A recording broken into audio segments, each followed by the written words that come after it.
अस्सलामु अलैकुम नाज़रीन, मैं आपको इस क्लिप में बताने वाला हूँ नमाज के शराइत। नमाज के शराइत बोल लें आप, चाहे नमाज के फ़राइज़, दोनों सेम ही चीज़ें हैं। बस फ़र्क यह है कि नमाज से बाहर पाई जाने वाली चीज़ों को शराइत बोलते हैं और नमाज के अंदर पाई जाने वाली चीज़ों को फ़राइज़ बोलते हैं, जिन्हें हम नमाज के अरकान भी कहते हैं।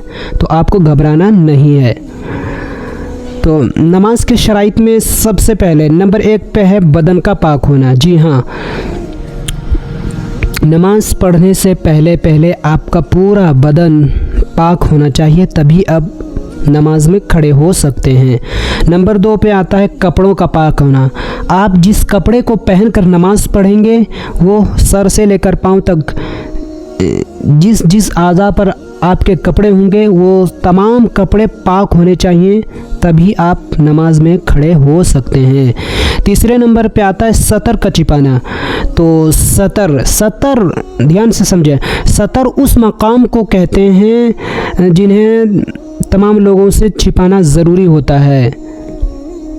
जैसे मर्द का सतर है नाफ से लेकर ये हमारी जो नाभि होती है, नाभि से लेकर घुटने के नीचे तक, ये मर्द का सतर है। और औरतों का सतर सिवाय हथेली, ये देखें आप हमारा, ये सिवाय हथेली और चेहरा और पिंडली के अलावा तमाम बदन सतर है। तो औरत चाहे नमाज में हो चाहे बाहर फिरें, तो इन हाथ की हथेली और चेहरा और पिंडली के अलावा कुछ भी नहीं दिखना चाहिए। बल्कि ज़्यादा बेहतर है बाहर अगर घूम रही हो तो चेहरे के ऊपर कोई एक पर्दा हो और आंख से देखने का कोई एक ज़रिया हो। लेकिन नमाज के अंदर चेहरा दिखा सकते हैं, आंख, ये पूरा चेहरा औरतों का जो है खुला हुआ रहेगा और ये हाथ की हथेली खुली हुई रहेगी और पाँव की पिंडली खुली हुई रहेगी, बाकी तमाम बदन पर कपड़े होंगे। तो समझ गए, औरतों का सतर जो है चेहरा और हथेली और पिंडली के अलावा पूरा बदन सतर में आते हैं, और मर्द का सतर नाभि से लेकर नाफ से लेकर घुटने के नीचे तक, याद रखें। तो सतर का छिपाना नमाज के अंदर क्या है, फ़र्ज़ है, शर्त है। बग़ैर सतर छुपाए आप नमाज में खड़े नहीं हो सकते। नंबर 4 पे आता है जगह का पाक होना। जिस जगह पे आप नमाज पढ़ेंगे तो वो जगह क्या है, पाक होने चाहिए।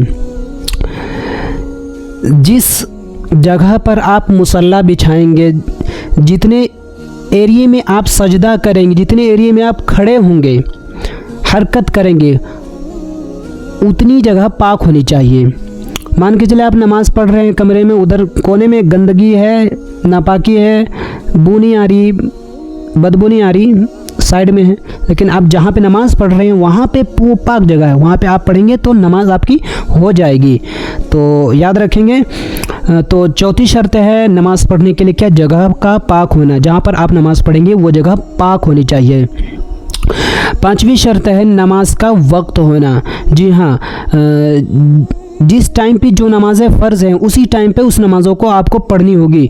जैसे फ़जर का टाइम है हमारा, तो फ़जर के टाइम पे ही फ़जर की नमाज़ पढ़ेंगे हम। ऐसा नहीं कि अब ईशा में हम सोने वाले हैं तो ऐसा करते हैं कि ईशा में ही फ़जर की नमाज़ पढ़ लेते हैं और सो जाएंगे और फ़जर में सोए रहेंगे, तो आपकी नमाज़ नहीं होगी। जैसे कि ज़ोहर का वक्त अभी 1 बजा नहीं है, ज़ोहर का टाइम हुआ नहीं है। ज़ोहर का टाइम शुरू होता है हमारा सूरज ढलने से। जैसे ही सूरज आसमान के उफ़क़ पर जाकर सूरज ढलने लगता है तो हमारा ज़ोहर का वक्त शुरू हो जाता है, और साया असली के अलावा 2 साया तक ज़ोहर का वक्त रहता है। तो ज़ोहर का जो हमारा टाइम है, ज़ोहर का जब वक्त होगा उस वक्त पर फ़र्ज़ है हम पर नमाज़ पढ़ना। ना हम ज़ोहर के वक्त दाखिल होने से पहले नमाज को पढ़ सकते हैं और ना ही बाद में।